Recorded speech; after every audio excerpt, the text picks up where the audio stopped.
of Julius Caesar.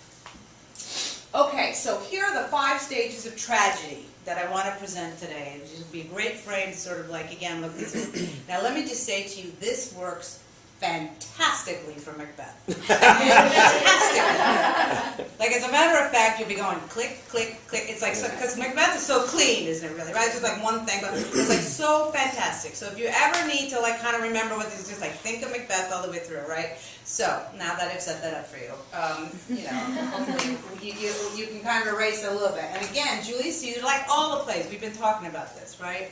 So interesting. They don't completely fit any kind of prescribed form. You can kind of get some stuff out of them after the fact, which is what that guy did in the 19th century, and it's also what Aristotle did after he looked at all the tragedies 150 years or whatever it was later, right? Trying to figure out sort of a kind of form that they kind of sort of fit into, right?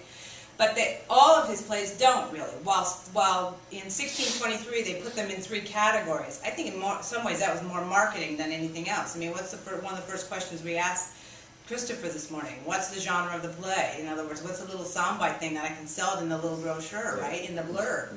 Like, yeah, I get that, because genre is all about emotional response, isn't it? You go into the video store. Well, maybe we don't go to the video store anymore. You look online, you say, I feel like a comedy tonight, right? It's because it's about, I feel like a comedy tonight. It's like, I think we should have a comedy tonight. That's not how you say that. He's like, I feel like, right? So it's all about what's the overall impact. Right? And comedy has a different overall impact as does tragedy. And there's a little bit of a hint that we put this play in the tragedy section in 1623, even though it has a lot of history to it, that history into tragedy, but it happens to be one of the 4 Roman plays, which is obviously dealing with history, right? One of the things we were talking about last time was, you know, kinds of time that are being used, and obviously history is being used, Roman history. What they might have known about Rome in 1599 is part of the material for this as well. But it's not put in. Hemmings and Condell kind of kept the history category as sort of a specific one. English history, they should have called it, right? Versus sort of history. And not that the other plays don't have history or use history or have used somebody's history to tell that they become different things about the way they feel, right? So, this being that sort of tragedy thing, we're going to sort of talk about how do we get to where we're going to feel about something that's different than how do we get to where we're going to feel about something that's like comedic. Okay, so here are the 5 stages. Anticipation, dream stage, frustration stage, nightmare stage, destruction or death wish stage. Okay? You practically can do Macbeth Act 1, Act 2, Act 3, Act 4, Act 5. Practically can do it. It's like really scary. You kind of think, oh, he read Macbeth and then he came up with this whole theory. This again is from my favorite book, Christopher Booker's The 7 Basic Plots. Now you know all this stuff is available online, so if you don't have to write it down. I mean, I don't want to discourage the tactile learning thing that happens, the aesthetic thing, but just want you to know that we make these all available online as well. Okay, so let's move our way through them and see, well, what do they really mean. Anticipation stage. The hero is in some way incomplete or unfulfilled, and his thoughts are turned towards the future in hope of some unusual gratification. What happens at the beginning of this play? If we see that, again, I want to use Brutus as sort of our lens. Who do we meet? I mean, who is the Brutus that we meet at the beginning of this play? We've got Caesar coming in, rah, rah, rah, rah, right? And so what is his response to that big shebang? It's frustrated that he's getting all the... Right. Like, Brutus is like not happy about that particular. There's some sort of like, why is, what's going on?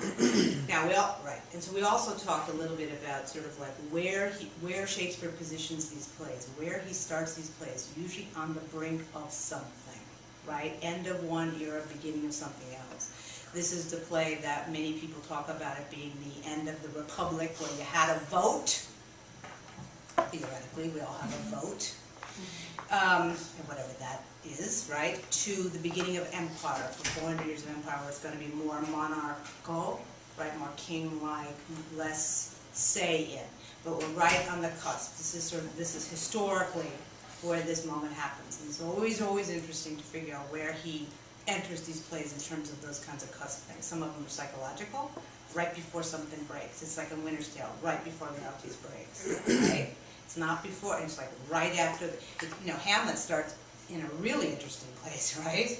Sort of like right on the brink of something new happening, right on the edge of a remarriage. It wasn't about the death of, it was another spot that it starts, because it's all about jumping us. Remember, we talked a lot about how we're moving things forward, jumping us already instantly in those first 90 lines of any of these plays, and certainly true of this one as well, right?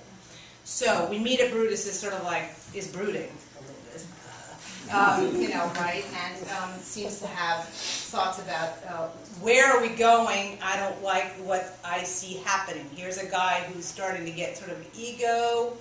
He's here, he's listening to his press. Wants to name himself king, doesn't he? I mean, isn't that whole scene about, 3 times, and he humbly said, no, okay, I'll wear it, right?